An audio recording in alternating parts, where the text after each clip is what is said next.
यहां हमारे पुलिस के भी साथी हैं। रितु आपकी भी बहन हो सकती है, बेटी हो सकती है, ध्यान रखना। कोई महफूज नहीं है इस देश में। अब जिनके पास नागपुर वाली घंटी नहीं है वो सुरक्षित नहीं है। ये सरकार संसद से नहीं डरती है, ये सड़क से डरती है।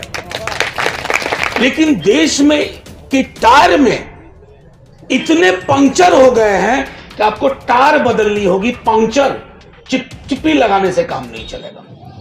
रितु, मुझे बहुत वक्त लग गया यहाँ आने में। घर में एक क्रिटिकल मेडिकल कंडीशन था, उसमें उलझा हुआ था, आपको बताया था। बाद में पार्लियामेंट क्रिटिकल मेडिकल कंडीशन में चला गया और अब तो मेरा विश्वविद्यालय भी क्रिटिकल मेडिकल कंडीशन में है। एक सवाल पार्लियामेंट में पूछा है मैंने डिस्प्लेसमेंट के बारे में। रितु, हमारे कई साथी रितु की तरह, अभी हाल में रितु के बाद लक्ष्मण के साथ और कई साथ हैं, रितु और लक्ष्मण ही नहीं, सैकड़ों की संख्या में जो 12-14 साल पढ़ा रहे थे, आपने कलम के एक झटके से, वो कलम नागपुर से आई और नागपुर से आई उस कलम में स्याही भी नागपुर की, हर्फ भी नागपुर का, कोर्निश करने लगे सब। कॉलेज के कॉलेज बदल दिए गए, विभाग के विभाग में 12 साल 13 साल से काम कर रहे लोगों को हटा दिया गया। रितु ने बहुत दर्द के साथ बताया, अगर किसी की उम्र 51 साल है, 38 की उम्र से पढ़ा रहा, उसके पास विकल्प क्या बचा? अब वो क्या करेगा? और खास तौर पर ये उत्पीड़न दलित और पिछड़ों के साथ ज्यादा हो रहा है। मैं दुख के साथ ये कह रहा हूं, यहां हमारे पुलिस के भी साथी हैं। रितु आपकी भी बहन हो सकती है, बेटी हो सकती है, ध्यान रखना। कोई महफूज नहीं है इस देश में। अब जिनके पास नागपुर वाली घंटी नहीं है वो सुरक्षित नहीं है। किसी को नौकरी से निकाला जाएगा, किसी पे यूएपीए लगाया जाएगा। तो अब ये लड़ाई रितु के बहाने बड़ी लड़ाई सोची जाए, ये माध्यम बन गई है। मैं खुद इस विश्वविद्यालय का हूं, इतना लंबा मैंने पूछा कि रात को कैसे मैनेज करती हो रितु। मौसम बदले, मैं कह रहा हूं मौसम बदले, आप नहीं बदले, आपके साथी नहीं बदले। ये जज्बा हम में से हर एक को रखना होगा। मैंने कहा, मैंने पार्लियामेंट में क्वेश्चन डाला अपने विश्वविद्यालय के बारे में, देखूं क्या जवाब देते हैं। अगर गोल गोल जवाब देंगे तो इसको और आगे ले जाऊंगा। लेकिन मैं एक बात कह देता हूं आपके माध्यम से, आप लोगों से, संसद में इतने बरस हो गए मुझको, ये सरकार संसद से नहीं डरती है, ये सड़क से डरती है। एससी एसटी एक्ट पे अगर सड़कों पे बवाल ना मचा होता तो ये सरकार कान में रुई डाल के सो रही होती है। सड़क पे बवाल मचा तो वापस लिया, सड़क पे बवाल मचा तो किसान आंदोलन पे कहा हम इसको वापस लेते हैं। संसद को तो बुलडोज कर दिया था इन्होंने। ये कुछ नहीं समझते हैं संसद को। संसद इसके लिए मुहर लगाने की चीज हो गई है इनकी।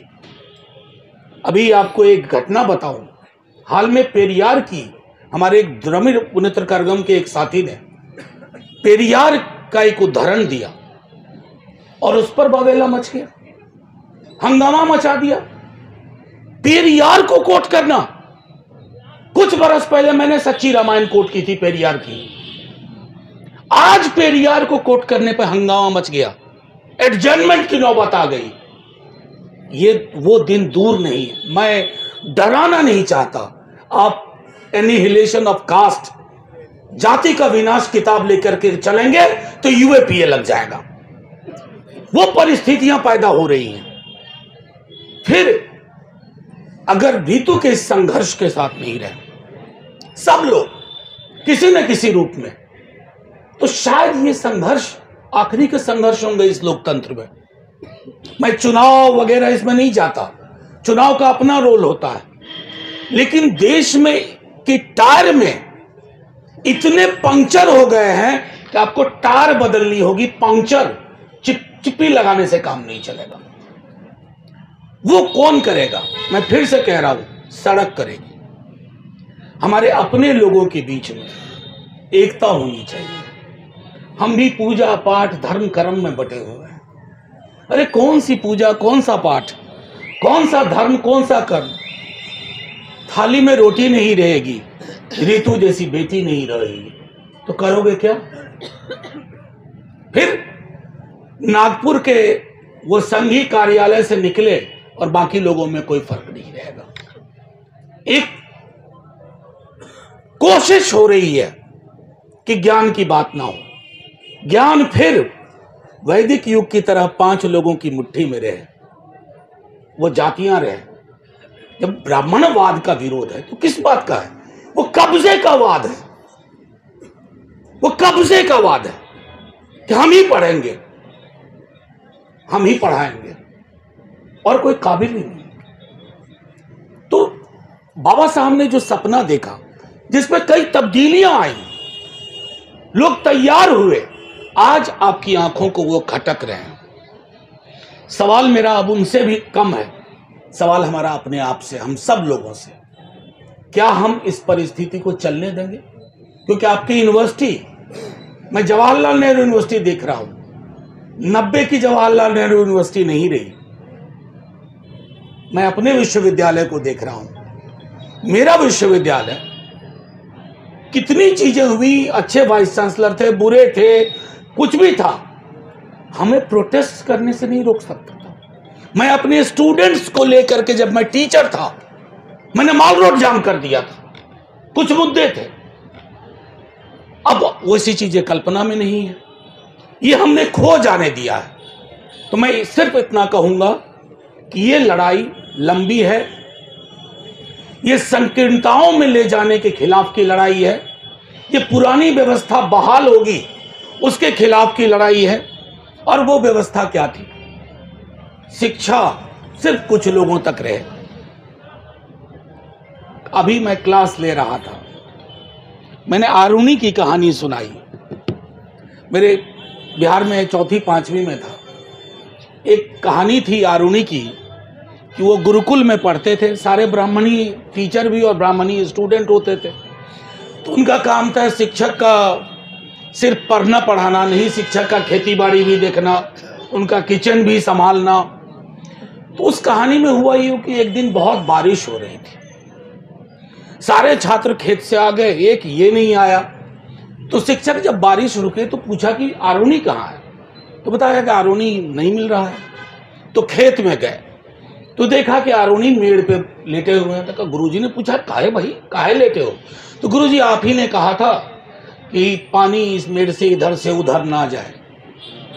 तो आज्ञाकारी छात्र थे।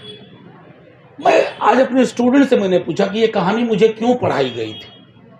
कोई कुछ बोला, कोई कुछ। मैंने कहा ये कहानी मुझे पढ़ाई गई थी कि इस व्यवस्था को बरकरार रखो। आरुणि एक आज्ञाकारी ब्राह्मण छात्र, एक ब्राह्मण गुरु के, इतना भी आज्ञाकारी नहीं बनना है। और अगर दुनिया में सब आज्ञाकारी होते ना, सुकरात से लेके पेरियार, अंबेडकर, तो दुनिया आज यहां तक नहीं पहुंचती। मैं सिर्फ इतना कहूंगा, ऋतु, लड़ाई, मेरे पास कुछ जवाब नहीं है कि लड़ाई कब तक चलेगी, लेकिन ये जब तक चलेगी हम आपके साथ हैं और आपको कोई कमी नहीं है साथियों की। ये भी मैं कहूं, कई लोग जो नहीं आ पाते हैं यहां, जैसे मैंने ही कहा, मेरी मां की तबीयत ठीक नहीं थी तो मुझे वक्त लगा, तो मैंने कल बात की कि ऋतु आज मुलाकात होगी। मुलाकात रेगुलर हो ना हो, ये लड़ाई हम सड़कों पर भी ले जाएंगे, यहां रहेगी। और ये ऋतु या लक्ष्मण या सैकड़ों के बियॉन्ड की लड़ाई है। पुलिस वाले साथियों, ये आपके बच्चों की भी लड़ाई है। मीडिया के जो हमारे साथी हैं, ये आपके भी बहन, बेटी, भाई की लड़ाई है।